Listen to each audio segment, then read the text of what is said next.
ഇതെന്താ ശ്യാമേ ഗേറ്റ് ഒന്നും തുറക്കാത്തെ? പാലും പത്രമൊക്കെ പുറത്ത് കിടക്കാണല്ലോ. അങ്കിളെല്ലാം എടുത്തല്ലോ, ഇനി ഞാൻ പൂട്ടിക്കോട്ടെ. ആ, ആരും ഇങ്ങോട്ട് കയറണ്ടെന്ന് വിചാരിച്ചിട്ട് അടച്ചതല്ലേ? എനിക്ക് തോന്നി. വാങ്കളെ, പത്രത്തില് വിശദമായ വാർത്തയുണ്ട്, അത് വായിച്ചിട്ടാ ഞാൻ വരുന്നേ. ഇതിന്ന് പുറത്ത് കിടക്കാത്തോണ്ട് നിങ്ങളൊന്നും വായിച്ചു കാണില്ലല്ലേ? ആ പാലിങ്ങനെ പത്രം ഇറങ്ങുന്നതിന് മുൻപ് അതിലെ വാർത്തയെല്ലാം ഓൺലൈൻ മീഡിയയിൽ കാണാൻ പറ്റൂല അങ്കിളെ. അങ്കിളെ, ആ അങ്കിള് പത്രത്തിൽ വാർത്ത കണ്ടിട്ട് വന്നത് സത്യ. ഞാൻ ഈ പാലകത്തുകൊണ്ട് വെച്ചിട്ട് വരാം. ഇതിലെ വാർത്ത വായിച്ചാ എല്ലാവരുടെയും തല കുനിയും സത്യ.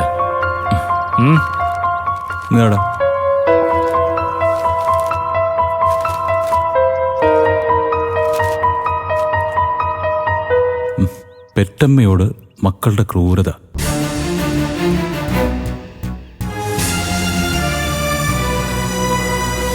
മക്കളും മരുമക്കളും ചേർന്ന് വീട്ടിൽ നിന്ന് ഇറക്കി വിട്ട സുശീല എന്ന അമ്മയ്ക്ക് ജീവിക്കാൻ വേറെ വഴിയില്ലാതെ അമ്പലമുറ്റത്തിരുന്ന് ഭിക്ഷയെടുക്കേണ്ടി വന്നു.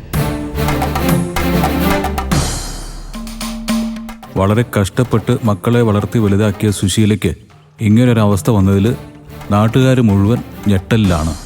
വിവരമറിഞ്ഞ് പഞ്ചായത്ത് മെമ്പർ ഉടൻ സ്ഥലത്തെത്തുകയും പോലീസിന്റെ സഹായത്തോടെ സുശീലയെ സ്വന്തം വീട്ടിൽ തിരിച്ചെത്തിക്കുകയും ചെയ്തു.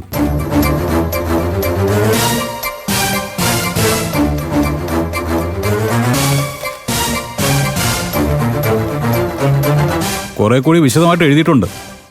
അതുകൂടി വായിച്ചാ പഞ്ചായത്ത് മെമ്പറേയും നാട്ടുകാരിൽ ചിലരെയും നമ്മൾ കൈവയ്ക്കേണ്ടി വരും. മതി ഇന്ദ്രേട്ടാ, ഇതൊന്നും വായിക്കണ്ട. ഇനിയിപ്പോ ആരെ കൈവച്ചാലും നമ്മുടെ മുഖത്തേറ്റ അടിക്ക് പരിഹാരമൊന്നും ആവില്ലല്ലോ. അതെ, ഞാൻ അപ്പോഴേ വന്ന് പറഞ്ഞല്ലേ ഇത് ഇങ്ങനെയൊക്കെ തീരുള്ളൂന്ന്. പഞ്ചായത്ത് മെമ്പർക്കും പത്രക്കാർക്കൊന്നും വിട്ടുകൊടുക്കാതെ സുശീലയെ കൈയോടെ പിടിച്ചിങ്ങ് കൊണ്ടുവരണമായിരുന്നു. കയ്യെ പിടിച്ചുകൊണ്ടുവരാൻ കൊച്ചു കുട്ടിയൊന്നുമല്ലല്ലോ അങ്കിളെ. പോലീസ് വണ്ടിയിൽ എവിടെ കൊണ്ടുവന്നത്? അല്ല, എന്നിട്ട് സുശീല എവിടെ? നിങ്ങള് അമ്മയും മക്കളെല്ലാം പറഞ്ഞു തീർത്തില്ലേ? പറയാനുള്ളതൊക്കെ പറഞ്ഞിട്ടുണ്ട്. പക്ഷെ ഒന്നും അത്ര എളുപ്പം തീരുമെന്ന് എനിക്ക് തോന്നുന്നില്ല. അതെ, വീണ്ടും പിണങ്ങി പോവോ സുശീല? ഇനി അതെങ്ങാനും പേടിച്ചിട്ടാണോ ഗേറ്റ് പൂട്ടിയത്? അതെ അങ്കിളെ, ഇനി അമ്മയെ തനിച്ച് പുറത്തു വിടണ്ടെന്നാണ് ഞങ്ങളുടെ തീരുമാനം. ഇനിയിപ്പോ അതിന്റെ പേരിൽ അമ്മ കേസ് കൊടുക്കട്ടെ. അതെ, അമ്മയ്ക്ക് വേണ്ടി കേസ് കൊടുക്കാനൊക്കെ ആളുണ്ട്, അതും കൂടെ ഓർക്കണം എല്ലാരും. അമ്മയെ ജയിലിൽ നിന്ന് ഇറക്കിയ ആളല്ലേ ഞങ്ങളെ?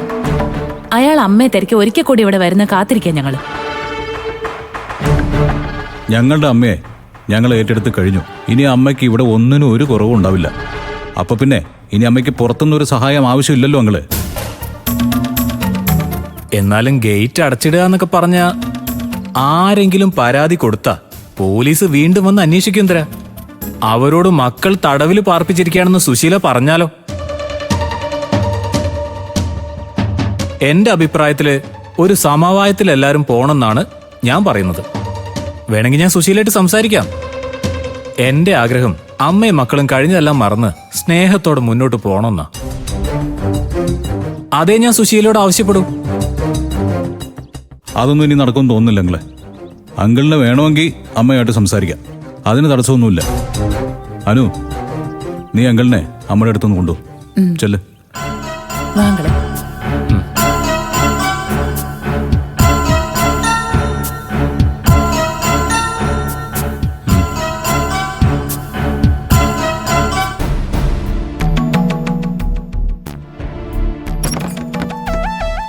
സുശീലേ.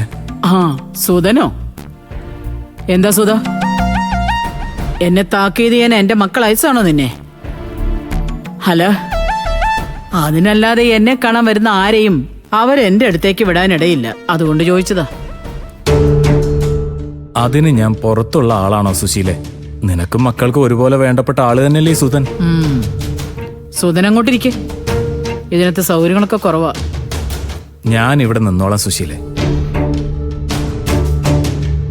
നീ ഇങ്ങനെ ഈ മുറിയിൽ തന്നെ ഒതുങ്ങിക്കൂടി കഴിയേണ്ട കാര്യമൊന്നുമില്ല. തൽക്കാലം വീട് വിട്ട് പുറത്തേക്കൊന്നും പോകണ്ടെന്നേ ഉള്ളൂ.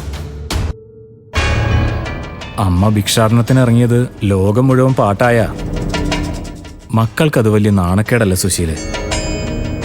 അതിൻ്റെ ഒരു ഓളം കുറച്ചു നാള് സമൂഹത്തിലുണ്ടാവും. പിന്നെ അതുവരെ നീ ഒന്ന് ക്ഷമിച്ചിരുന്നാ മതി. ആളുകളെല്ലാം മറക്കുന്നതോടെ